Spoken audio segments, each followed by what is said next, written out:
اللهم صل على سيدنا محمد يا رب صل وسلم دائما أبدا على حبيبي. قوموں نے، بعض مذہبی رہنماؤں نے غلو کیا اور تمام خواہشات سے کنارہ کشی کو دین کا نام دیا. عیسائیوں میں ایسا بہت ہوتا تھا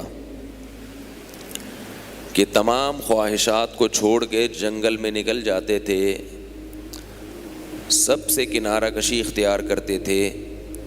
اس کو نام دیتے تھے تقویٰ کا. اسے کیا نام دیتے تھے؟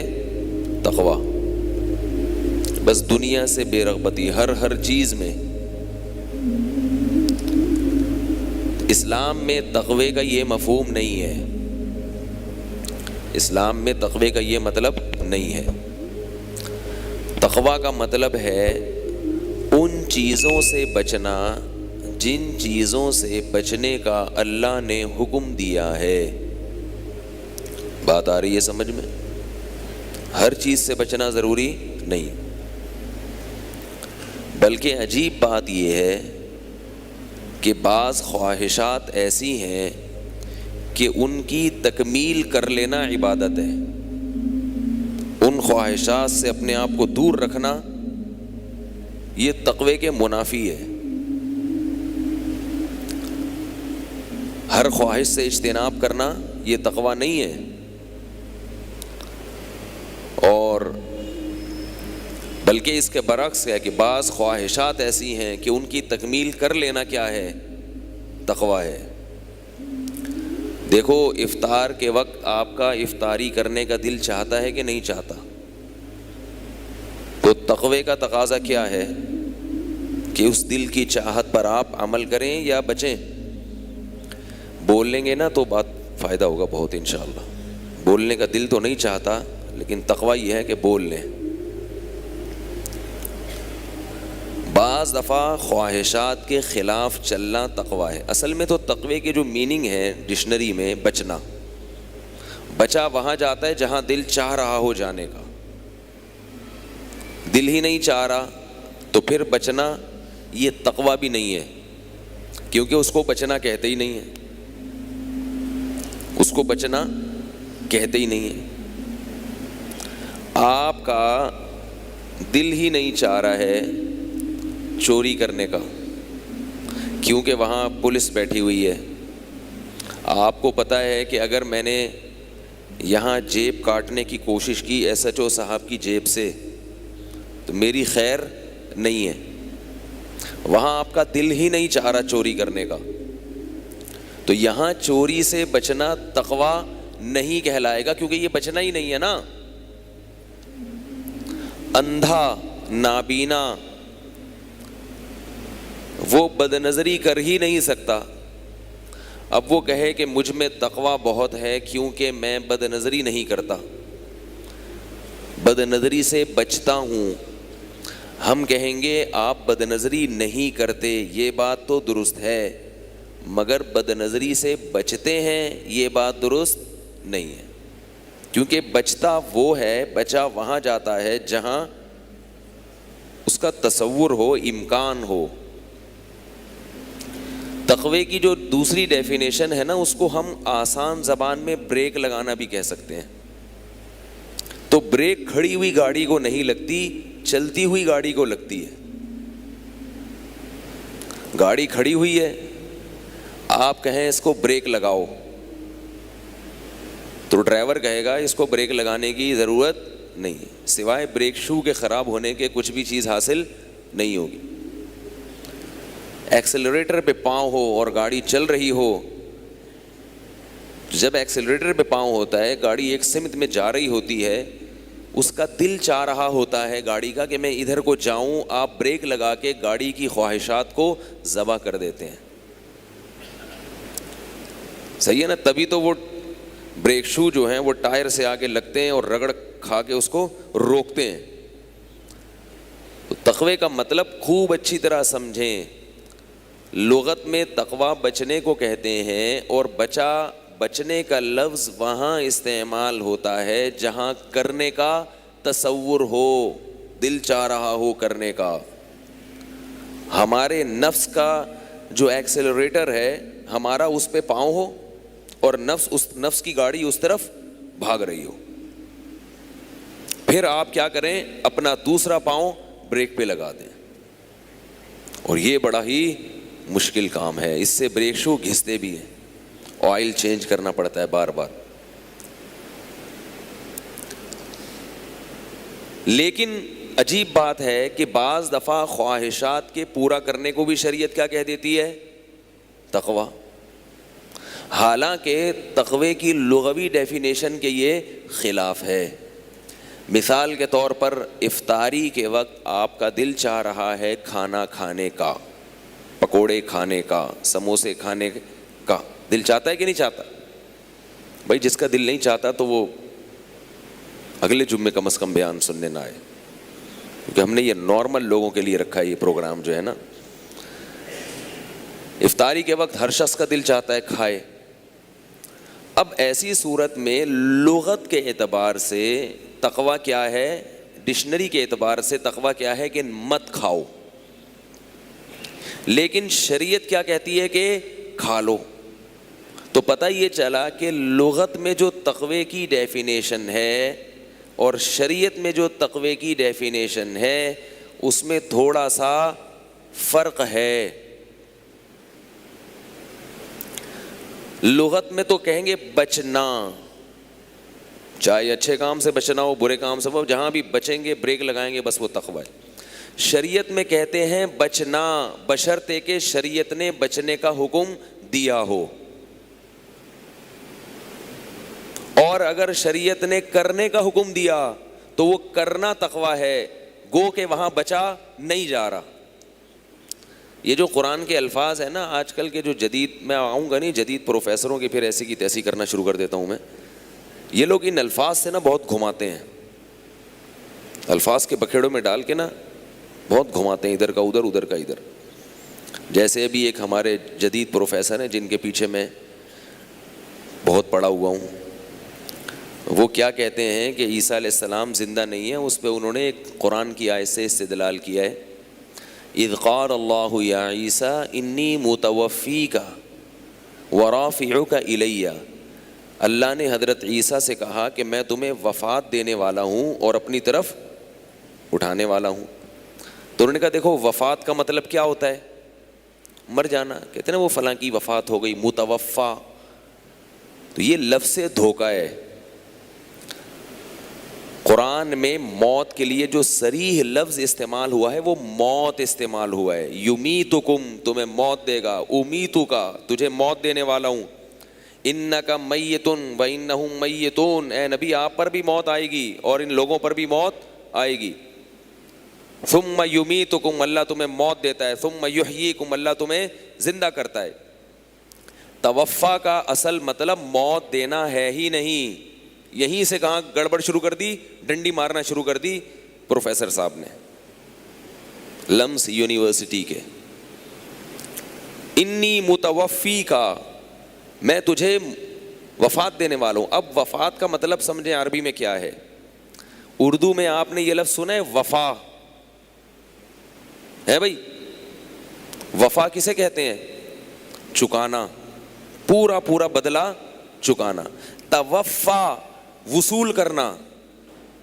توفا کسے کہتے ہیں؟ کسی کو وصول کر لینا.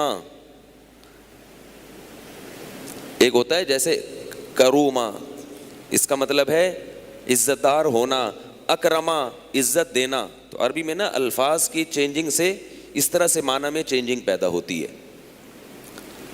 تو وفا یا اوفا اس کا مطلب چکانا، بدلہ چکانا، یہ کسی کو دے دینا اس کا حق. اور توفا وصول کر لینا. اب چونکہ میت میں بھی بندہ وصول ہو جاتا ہے اس لیے اس کو بھی قرآن نے مجازاً توفا سے تعبیر کیا. اور بعض دفعہ آپ کسی کی باڈی کو اپنی طرف لے آئیں اس کو بھی کیا کہتے ہیں؟ وصول. تو اللہ نے حضرت عیسیٰ کے بارے میں یہ ہرگز نہیں کہا کہ اے عیسیٰ میں تجھے موت دینے والا ہوں. اللہ نے کہا اے عیسیٰ متوفی کا، میں تجھے اپنی طرف وصول کرنے والا ہوں، لینے والا ہوں اپنی طرف۔ اب اس میں دونوں احتمال ہیں کہ یہ لینا کسی کو موت دے کے بھی ہو سکتا ہے اور یہ لینا کسی کی زندگی میں بھی ہو سکتا ہے۔ دوسری آیت سے قرآن سے پتہ چلتا ہے اور احادیث سے کہ یہ موت والا لینا مراد نہیں تھا، یہ باڈی سمیت وصول کرنا ہے۔ لفظ کے دو مطلب ہیں، دونوں مطلب اس کے نکلتے ہیں، باڈی سمیت لے لینا بھی اور صرف کسی کی روح کو قبض کر لینا بھی، اور یہ دونوں مطلب قرآن میں استعمال ہوئے ہیں۔ اللہ یتوفی الانفس حین موتها، فرمایا اللہ موت کے وقت بھی تمہارے نفس کو وصول کر لیتا ہے۔ اب بات سمجھنا اچھی طریقے سے جو میں بتانا چاہ رہا ہوں، اللہ موت کے وقت تمہارے نفس کو وصول کر لیتا ہے۔ یتوفا کا لفظ استعمال کیا، اگر یتوفا کا مطلب موت ہوتا تو پھر اللہ موت کے وقت کا لفظ ذکر تھوڑی کرتے۔ کیا کرے یار، کیسے سمجھائے؟ دیکھو میں دوبارہ آیت پڑھتا ہوں، میں بس یہ موضوع زیادہ نہیں لمبا لے کے چلوں گا، جو اصل موضوع ہے اسی پر آ رہا ہوں ابھی۔ اللہ یتوفی الانفس حین موتها، اللہ کسی نفس کو وصول کر لیتا ہے اس کی موت کے وقت۔ اگر وصول کرنے کا مطلب موت ہی ہوتا تو یہ موت کے لفظ کا 2 دفعہ تکرار نہیں ہو گیا پھر؟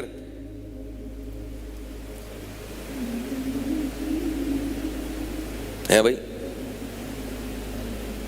تو یہ موت کے لفظ کا پھر 2 دفعہ ایک ہی جملے میں تکرار ہو گیا، جس کا کوئی فائدہ نہیں ہے۔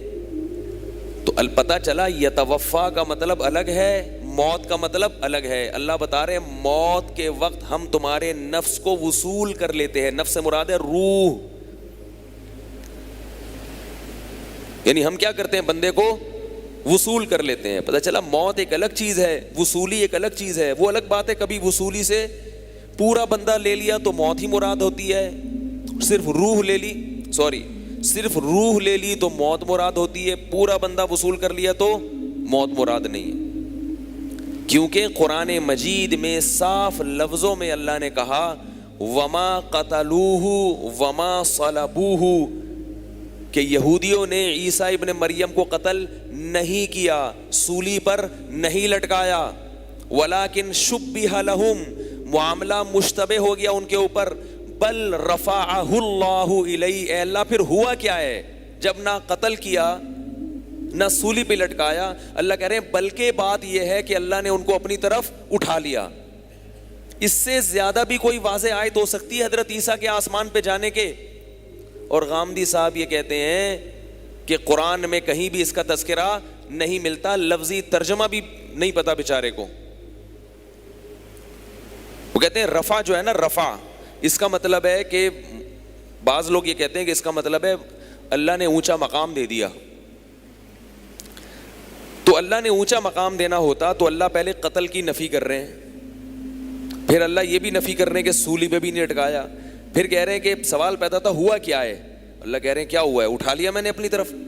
موت دے کے اٹھایا ہوتا تو قتل کی نفی، سولی کی نفی نہ ہوتی۔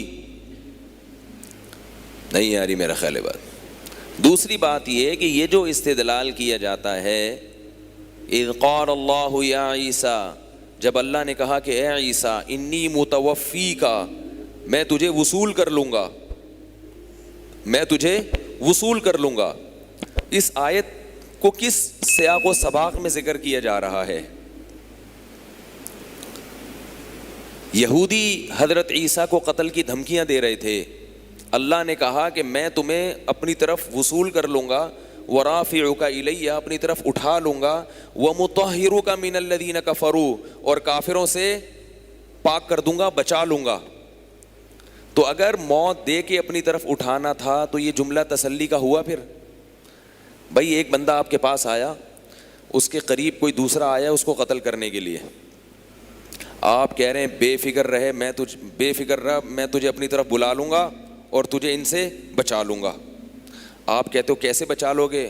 بولتے موت دے کے، جب مر جاؤ گے تو بچ جاؤ گے ان سے۔ تو کہتے وہ بھی تو یہی کام کرنے آ رہے ہیں۔ اتنی بھی سینس نہیں ہے کس میں لمس یونیورسٹی کے پروفیسر میں اور لوگوں کو بیٹھ کر میڈیا پہ الو بنایا جا رہا ہے. اور ہمارے جو یونیورسٹیوں کا طبقہ ہے جو دین سے بالکل جاہل ہے, جن کو علماء کی اتباع کرتے ہوئے شرم آتی ہے, حیا آتی ہے, وہ ان کے پیچھے بھاگ رہے ہیں, اپنے بنیادی عقائد سے ہٹ رہے ہیں, الٹے لٹکے ہوئے ہوگے قیامت کے دن. بتا رہا ہوں میں, اسلام میں جو بیسک عقائد ہیں ان پہ کوئی کمپرومائز نہیں ہے. ابھی ایک نئی فلم بھی آئی ہے مارکیٹ میں ان کی, وہ یہ آئی ہے کہ نبی صلی اللہ علیہ وسلم جسم کے ساتھ معراج پر نہیں گئے, خواب تھا وہ,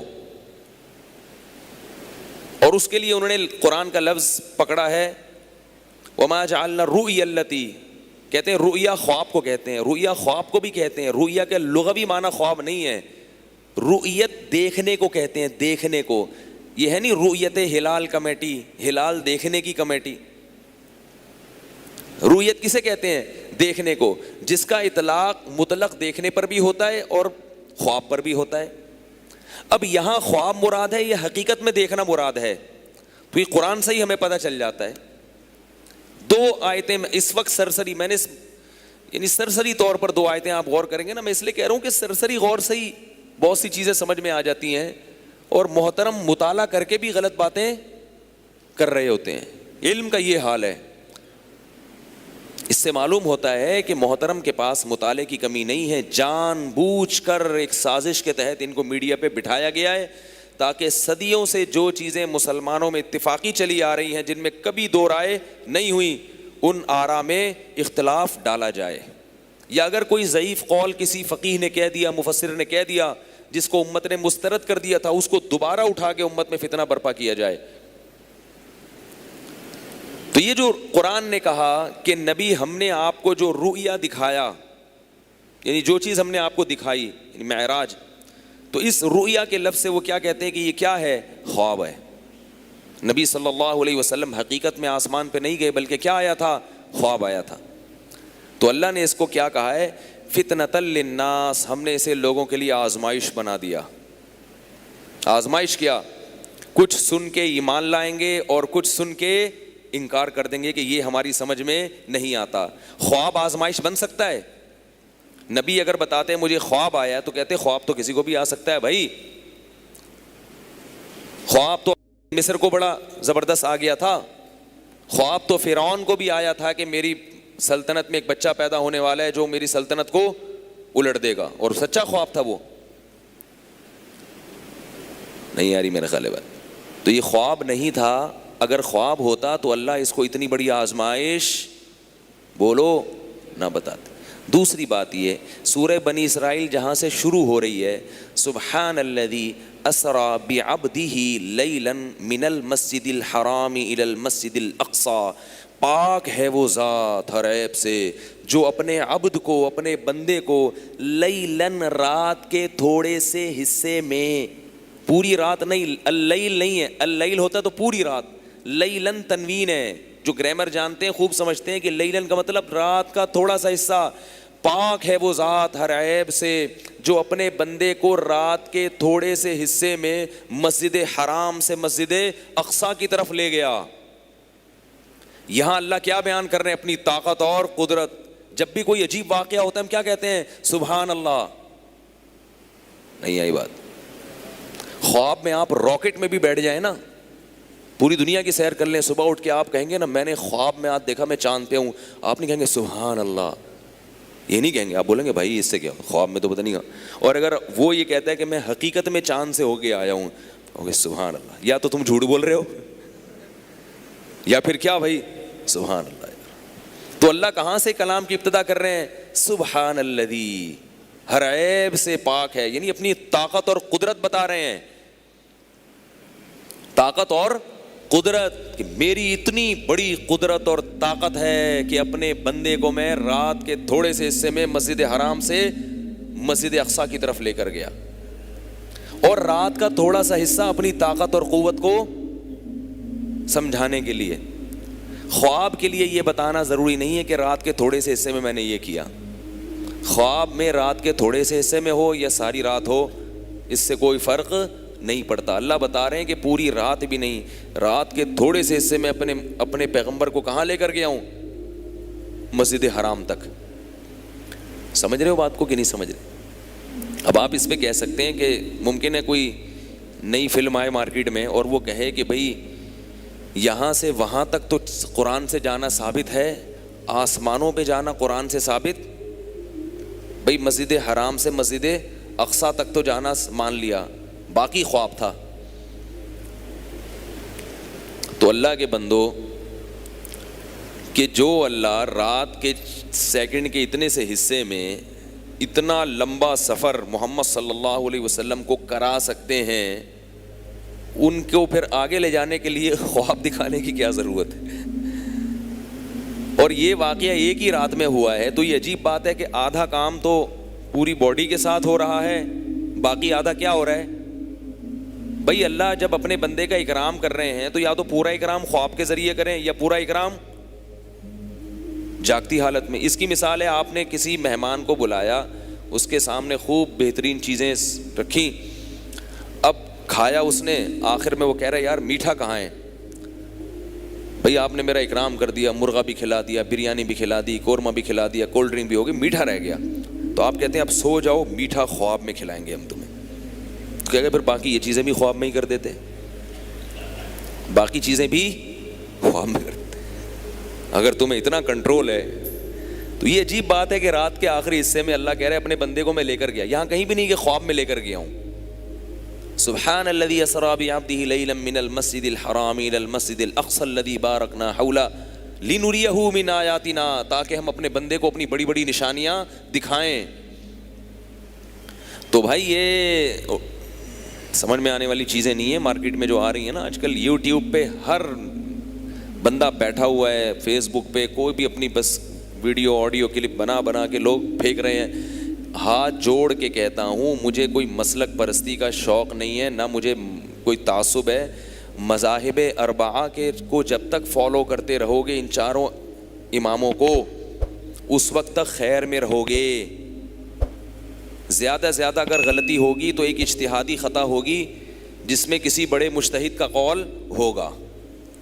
اتنی بڑی خطا نہیں ہوگی کہ بالکل ہی آؤٹ ہو جاؤ, لیکن ان مذاہب اربعہ سے نکل گئے تو پھر بریکیں فیل ہیں, پھر بریکیں فیل ہیں. ہر شخص قرآن و حدیث کا لیبل لگا کے تمہیں کہاں سے کہاں لے جائے گا.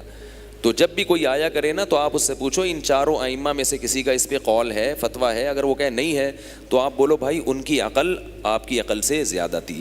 وہ کہے گا کہ نہیں ہم قرآن و حدیث کو ماننے کا ہمیں حکم ہے, ہمیں ائمہ کو فالو کرنے کا حکم نہیں ہے. تو بولو قرآن و حدیث وہ لوگ ہم سے زیادہ سمجھتے تھے, دیٹس آل, ختم ہو گئی. میں اصل موضوع کی طرف آتا ہوں, کہاں سے کہاں بات نکل گئی. تو میں یہ عرض کر رہا تھا کہ جو تقویٰ ہے نا, تقویٰ لغت میں تو کہتے ہیں بچنے کو, لیکن شریعت میں تقوی کا کیا مطلب ہے کہ جہاں اللہ نے بچنے کا حکم دے دیا وہاں بچنا, اور جس کام کو اللہ نے کرنے کا حکم دے دیا وہ کام کرنا. تو میں یہ عرض کر رہا تھا بعض دفعہ کام کا دل چاہ رہا ہوتا ہے اور اس کو کرنا پھر بھی تقویٰ ہوتا ہے. تو افطاری کے وقت آپ کا دل چاہ رہا ہے افطاری کرنے کا, تقوی کا تقاضا بھی کیا ہے؟ بولو نا بھائی, افطاری کر لو. یہی شریعت میں جس کو تقویٰ کہا گیا, کیونکہ اللہ خوش ہو رہے ہیں. سحری کھانے کا دل چاہتا ہے نا, اس لیے چاہتا ہے کہ نہیں کھائی تو سارا دن پیٹ کمر سے چپکا رہے گا. اتنے موٹے موٹے الارم لگا کے سوتے ہیں بھائی ایسا نہ ہو, کیونکہ گرمیوں کے روزے چل رہے ہیں. اور بعض دفعہ بعض لوگ تراویح کے بعد کھانا نہیں کھاتے, افطاری میں ہی کھا لیتے ہیں, پھر وہ سحری میں جا کے کھاتے ہیں. اگر سحری میں آنکھ نہیں کھلی گئے. اور یاد رکھو سحری میں اگر آنکھ نہ کھلے تو روزہ پھر بھی فرض ہے, آپ روزہ چھوڑ نہیں سکتے کہ یار اب تو ایکچولی بڑی پرابلم ہو گئی ہے, رکھنا پڑے گا. اور کوئی بھی نہیں مرتا, بھوک کا کوئی نقصان نہیں ہے. جو ڈاکٹر حکیم کہے نا بھوکا رہنے سے نقصان ہوتا ہے, اس کو میرے پاس لاؤ. بھوکا رہنے کا صحت کو کوئی نقصان نہیں ہے, فائدے ہی فائدے ہیں. آپ کا جگر بہت اچھا ہو جاتا ہے, کام کرنے کے لائق ہو جاتا ہے. بھوکا رہنے کا ایک نقصان ہے وقتی کمزوری. وقتی سمجھتے ہیں, ٹیمپریری کہتے ہیں نا وقتی کو. بعض دفعہ کوئی لفظ میں الٹا بھی کہہ دیتا ہوں. تو وقتی کمزوری, ویکنیس, تھوڑے سا مرجھایا ہوتا ہے آدمی. تو وہ وقتی کمزوری کتنی ہی لمبی ہو جائے, 2 نوالے کھاؤ گے وہ 2 چند سیکنڈ کے اندر وہ ختم. اب دیکھو ہم روزے میں گرمی بعض دفعہ ہوتی ہے, کہیں کام سے نکلے بغائے ایسے مرجھائے ہوئے, اثر تک عجیب حالت ہو چکی ہوتی ہے, بالکل ایسے جھوم رہے ہوتے ہیں. افطاری کے وقت آپ نے کیا ایک پکوڑا رکھا, 1 آدھ گلاس شربت کا یا پانی کا پیا, ایک دم کمر سیدھی ہوتی ہے کہ نہیں ہوتی, ایک دم فٹ فاٹ. مغرب میں کیسے اچھلتے ہوئے پریڈ کرتے ہوئے آ رہے ہوتے ہیں, نماز بھاگے ہوئے آ رہے ہوتے ہیں. عصر میں آپ لوگوں کے نماز کے لیے آنے کا اسٹائل دیکھیں اور مغرب میں زمین آسمان کا فرق ہوتا ہے. تو یہ 2 نوالے آگ لگا دیتے ہیں جسم میں جا کے. اور اس سے ہمیں یہ بھی پتہ چل جاتا ہے کہ ہمیں اپنے جسم میں انرجی پیدا کرنے کے لیے زیادہ کھانے کی ضرورت نہیں ہے. یہ تو اب ڈاکٹر بھی اس طرف آ گئے ہیں. بعض ڈاکٹر پہلے کہتے تھے بس ہر وقت کھاتے رہو, تھوڑا تھوڑا کچھ نہ کچھ کھاتے رہو. اب ان کی بھی یہ رپورٹ ہے کہ ہمیں اتنی کیلوریز کی ضرورت نہیں ہوتی جتنی ہم کھا رہے ہیں. بہت تھوڑا کھا کے بہت اچھا چل سکتے ہیں. اور یاد رکھو انسان کو اللہ نے شاید بنایا ہی بھوکا رہنے کے لیے. کچھ نہ کچھ بھوک ہر وقت لگتی رہے اس کو, پھر سیٹ رہے گا وہ. تو یہ روزے سے عادت ڈالو کم کھانے کی. تو ہمارا دل چاہتا ہے کھانے کا, ہم کھا لیتے ہیں اور ہمیں کیا ملتا ہے اس کھانے پہ؟ ثواب. سحری میں ہمارا دل چاہتا ہے کھانے کا, کیونکہ نہیں کھایا تو بڑے پرابلم آئے گی. تو نبی نے کیا ترغیب دی؟ سحری کھاؤ, دی نا. تو بہت سے کام تو میرے بھائی ایسے ہیں جو اللہ نے ہمیں کرنے کا حکم دیا اور ہمارا دل بھی چاہتا ہے, تو ان میں تو کوئی پرابلم ہے نہیں. وہ تو سب مسلمان بہت اخلاص کے ساتھ کرتے ہیں ایسے کام. یہ والا تقویٰ 100% مسلمانوں میں ہے. یہ والا تقویٰ مسلمانوں میں بولو نا, لیکن نہیں ہے. حقیقت یہ ہے کہ بعض کام ہمارا کرنے کا بہت دل چاہتا ہے, شریعت نے ثواب بھی بتایا, مگر ہم اس کو کرنا تقوی کے خلاف سمجھتے. وہی بات آئے گی, چھوڑو رہنے دو. 4 شادیوں کا ہر مسلمان کا دل چاہتا ہے, لیکن کوئی کر لینا تو اسے کیا کہا جاتا ہے؟ عیاش, عیش پرست. اور اگر کوئی خوبصورت لڑکی سے کر لے پھر تو چھوڑتے نہیں اس کو. لوگ بولتے بیوہ سے کرتے نا کسی, یا کسی 60 سالہ بڈھی خاتون سے کرتے تو ثواب تھا. او بھائی صرف ثواب ہی نہیں چاہیے اس کو.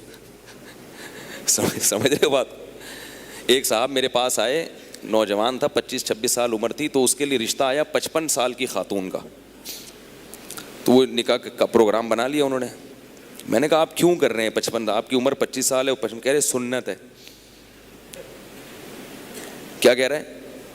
میں نے کہا اللہ کے بندے اپنی جان پر کیا کرو؟ رحم کرو. وہ نبی صلی اللہ علیہ وسلم کا حوصلہ تھا کہ انہوں نے 40 سالہ بیوہ سے 2 دفعہ بیوہ ہوئی تھی ان سے نکاح کیا.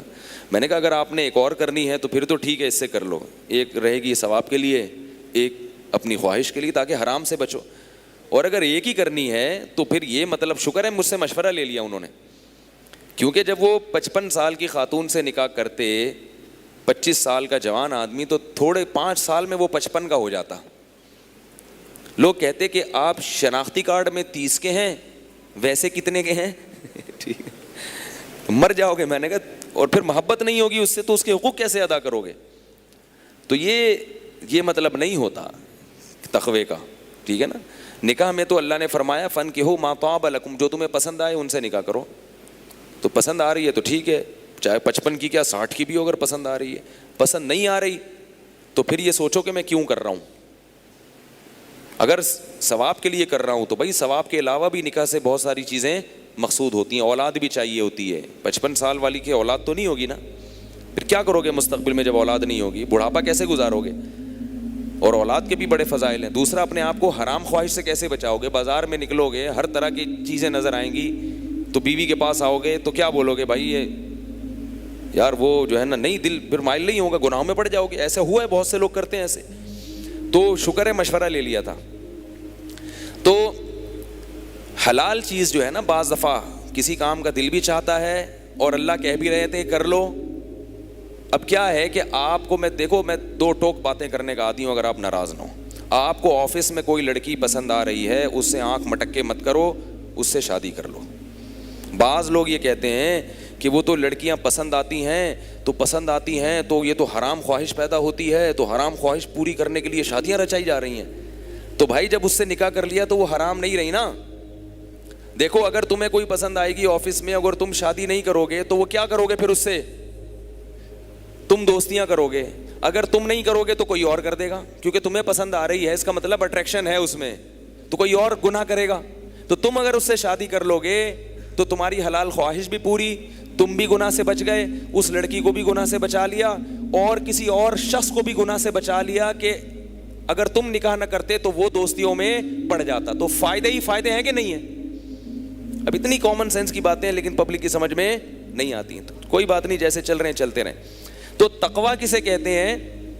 اللہ کے احکام کو, بولو بھائی یہ میں جان جان کر ٹاپک لاتا ہوں, یہ نہ سمجھو کہ مجھ پہ یہ مسلط ہو گیا ہے. ہاں بعض لوگ مجھے تانا دیتے ہیں کہ یار آپ سے برداشت نہیں ہے, پھر لے آتے ہیں. یہ جان بوجھ کر لاتا ہوں میں, معاشرے کی ضرورت ہے, سمجھ رہے ہو؟ اتنا بیوقوف نہیں ہوں کہ ایک چیز میرے اوپر, اور مجھے یہ بھی پتا ہے کہ بہت سے لوگوں کو یہ ٹاپک بہت ناپسند ہے, اس کے باوجود میں اس ناپسندیدہ ٹاپک پہ بات, حالانکہ ہے کتنا پسندیدہ ہے کتنا پسندیدہ, پھر بھی لوگ کیا کہتے ہیں ناپسند.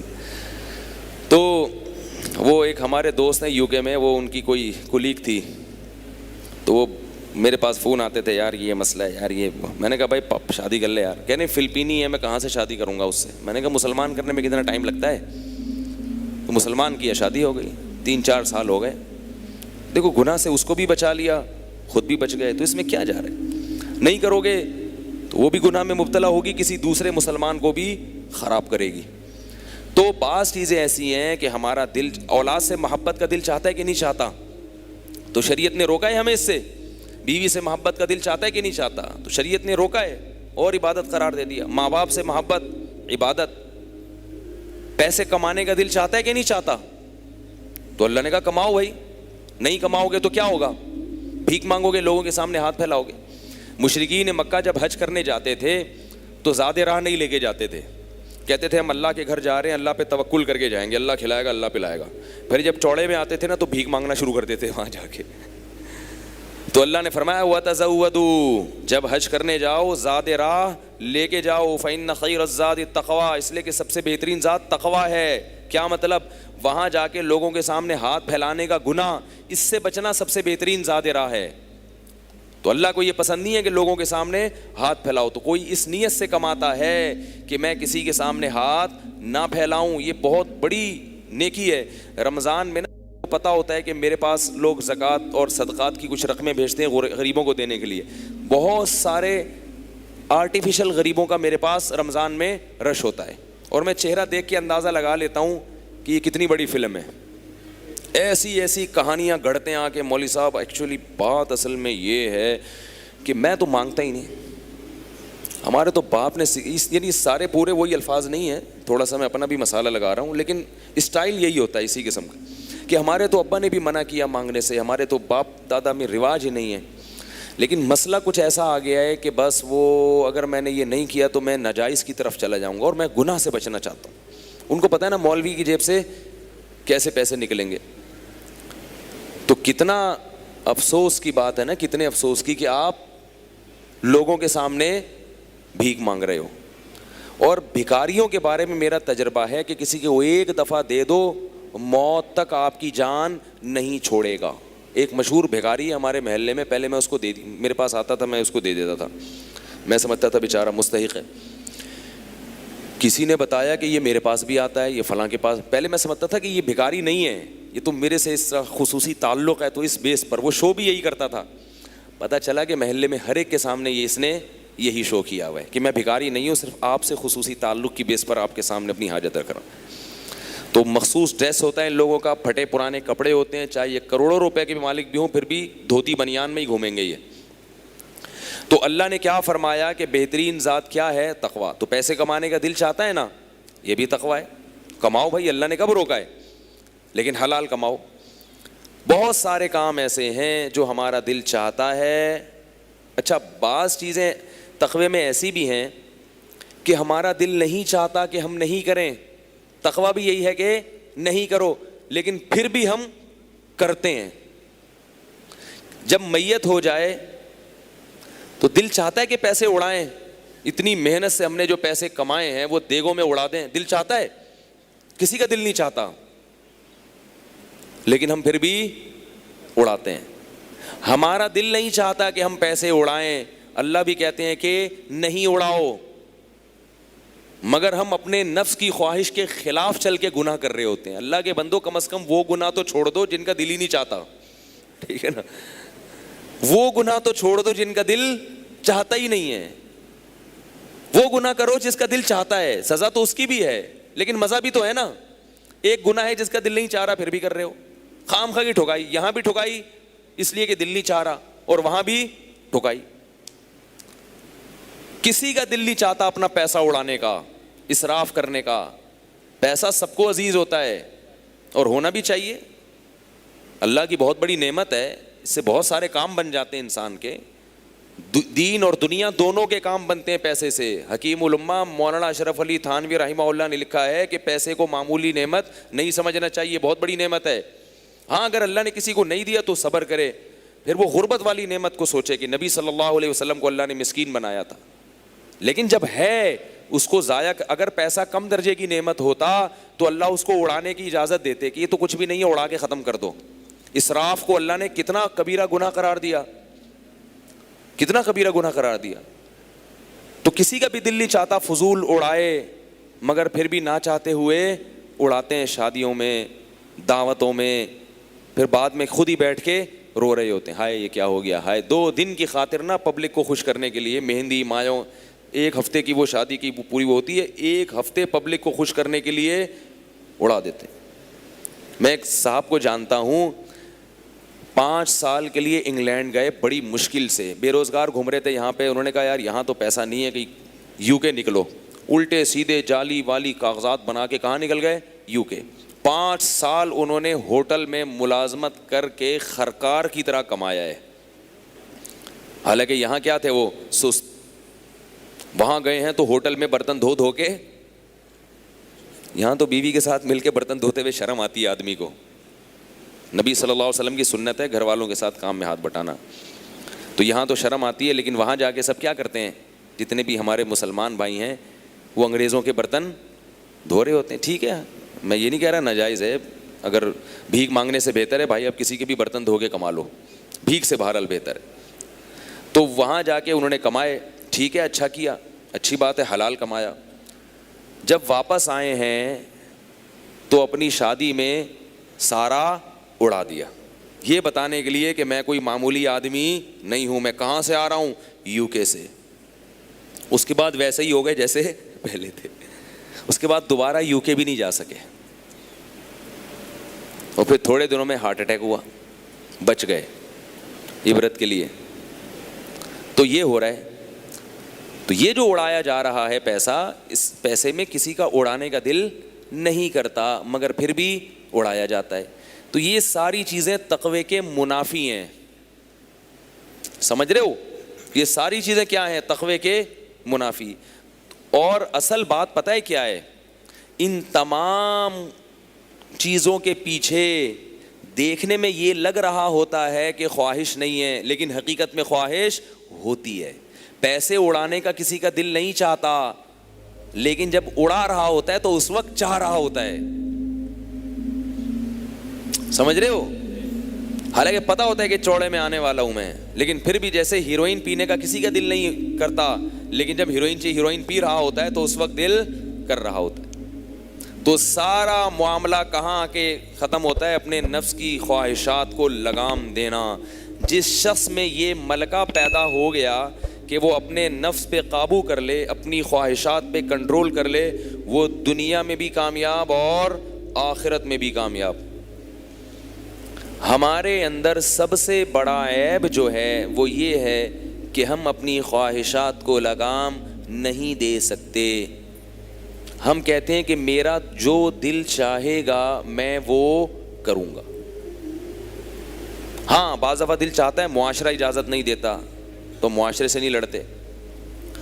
تو خواہشات پہ, اور زیادہ تر گناہ تو وہی ہیں یہ تو چند ایک چیزیں ہیں کہ دل بھی چاہتا ہے, اللہ بھی خوش ہوتے ہیں, لیکن زیادہ تر گناہ تو وہ ہیں کہ جن کا کرنے کا دل چاہتا ہے مگر اللہ وہ گناہ کرنے نہیں دیتے. اور یاد رکھو کہ جب تک گناہ نہیں چھوڑو گے اللہ کی طرف سے جہنم کے عذاب سے بچنے کا وعدہ نہیں ہے اور جنت کا وعدہ نہیں ہے.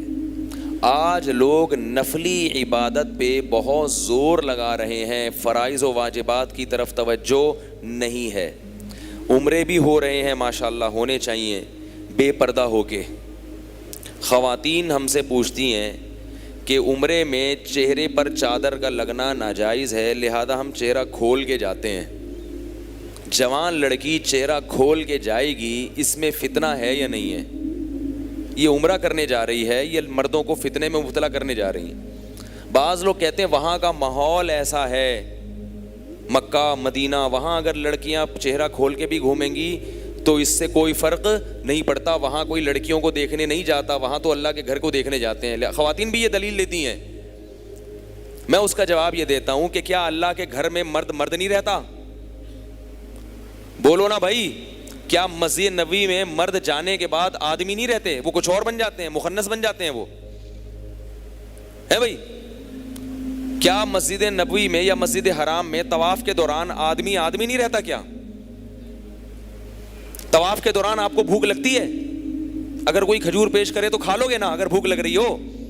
طواف کے دوران پیاس لگ رہی ہوتی ہے بعض دفعہ, تو لوگ پانی پیش کرتے ہیں, فوراً دل چاہتا ہے لپک کے, بولو نا بھائی, شرماؤ نہیں, دل چاہتا ہے نا پی لو.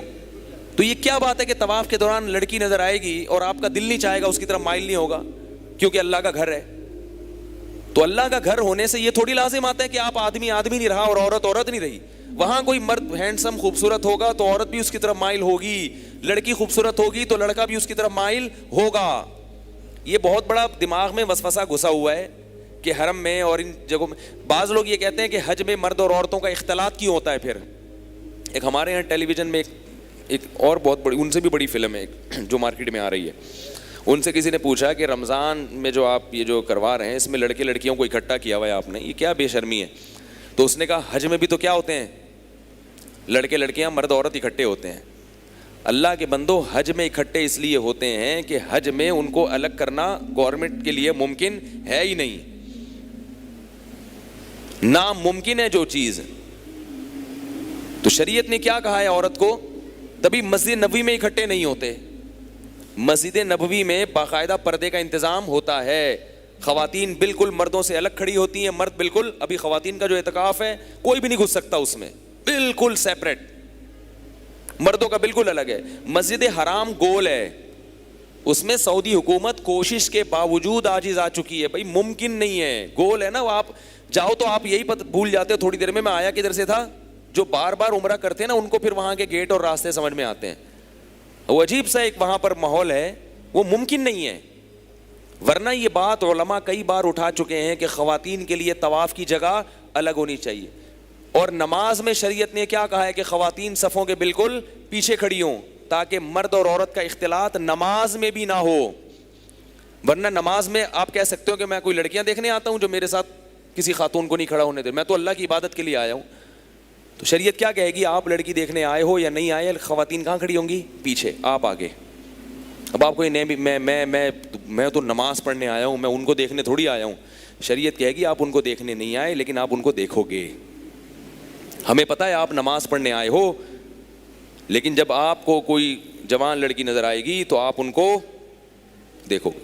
بلکہ ایسے بھی واقعات ہوئے ہیں اسلاف میں, ایسے نوجوانوں میں کہ پہلے وہ جو خواتین آیا کرتی تھیں تو نوجوان امام رکوع میں گیا, ٹانگوں کے بیچ میں سے پیچھے جا کے لیڈیز کو دیکھ رہے ہیں.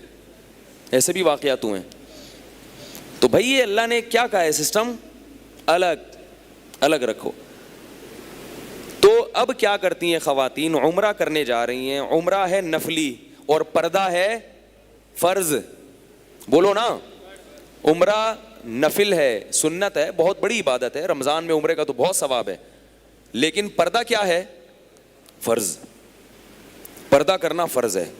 اب اگر خاتون وہاں جا کے بے پردہ گھومے گی, چہرہ کھول کے گھومے گی, تو ثواب ملے گا یا گناہ ملے گا؟ ٹھیک ہے, عمرے کا ثواب اور بے پردگی کا گناہ. اور شریعت میں گناہ سے بچنا پہلے ضروری ہے, نفل عبادت اس کے بعد ہے. سعودی عرب کے جو مفتی اعظم تھے شیخ بن باز رحمہ اللہ, ان کا فتویٰ تھا کہ خواتین مسجد حرام میں اعتکاف نہ کریں. حالانکہ مسجد حرام میں اعتکاف 1,00,000 اعتکاف کے برابر ہے. یہاں اعتکاف کریں گے نا جتنا ثواب ہے مسجد حرام میں 1,00,000, اور مسجد نبوی میں 1,000 اعتکاف. لیکن انہوں نے خواتین کو کہا کہ مسجد حرام میں اعتکاف نہ کریں. کیوں؟ انہوں نے کہا کہ پردے کا انتظام نہیں ہوتا. بعض دفعہ خواتین راستے میں پڑی ہوئی سو رہی ہیں, ان کے جسم کی چادر ہٹ رہی ہے, کبھی پاؤں سے چادر ہٹ رہی ہے, اور مرد وہاں سے پھلانگ پھلانگ کے جا رہے ہیں. تو انہوں نے کہا اعتکاف بہت بڑی عبادت ہے مگر نفلی ہے, اور وہ جو فتنہ ہو رہا ہے خواتین کی وجہ سے.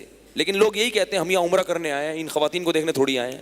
بھائی نظر تو پڑے گی نا, خواہش تو پیدا ہو سکتی ہے دل کے اندر. اس لیے یاد رکھو, جوان عورت کے لیے عمرہ ہو یا حج ہو, احرام کی حالت میں چہرہ چھپانا فرض ہے. ہاں یہ الگ بات ہے کہ چہرے پہ کپڑا نہیں لگنا چاہیے. اب اس میں اللہ کی کیا لاجک ہے یہ اللہ جانے. اللہ نے ہمیں کہا, مردوں کو کہا احرام نہیں کھلے گا جب تک سر نہیں مونڈے گا, ٹرینڈ کراؤ گے تو پھر احرام. اس میں کوئی لاجک سمجھ میں آتی ہے بھائی؟ بولو نا. بس اللہ تو نے کہہ دیا تو ٹھیک ہے بھائی, آرڈر از آرڈر. تو اللہ نے کہہ دیا عورت کو, جوان عورت پر پردہ بھی فرض ہے, یہ بھی آرڈر ہے. اللہ نے یہ بھی کہہ دیا کہ عورت کا چہرہ, عورت کا کپڑا چہرے پہ نہیں لگے گا, یہ بھی فرض ہے. اب اس کا حل یہ کہ بھئی ایک کیپ لے لی جائے اور وہ پردہ آگے لٹکا لیا جائے, دونوں چیزوں پر عمل ہو جائے گا. بعض خواتین کہتی ہیں وہ پردہ بعض دفعہ چہرے پہ لگ جاتا ہے تو 2-4 دفعہ لگنے سے کوئی بڑا مسئلہ نہیں ہوتا. 12 گھنٹے تک وہ جب پردہ چہرے سے لگا رہے گا, کم سے کم 12 گھنٹے تک تو دم واجب ہوگا. 12 گھنٹے تک نہیں لگا رہتا وہ, سمجھے, وہ 12 گھنٹے جب ہی لگے گا جب کوئی چہرہ لپیٹ کے سو جائے. کوئی خاتون چہرہ لپیٹ کے سو جائیں تو 12 گھنٹے ہوں گے, اگر وہ 12 گھنٹے سوئیں, ورنہ 12 گھنٹے سوتا بھی کوئی نہیں ہے. تو اتنا بڑا مسئلہ نہیں ہے, پردہ ضروری ہے. تو اللہ نے قرآن میں ہمیں حکم دیا کہ تقوی والی زندگی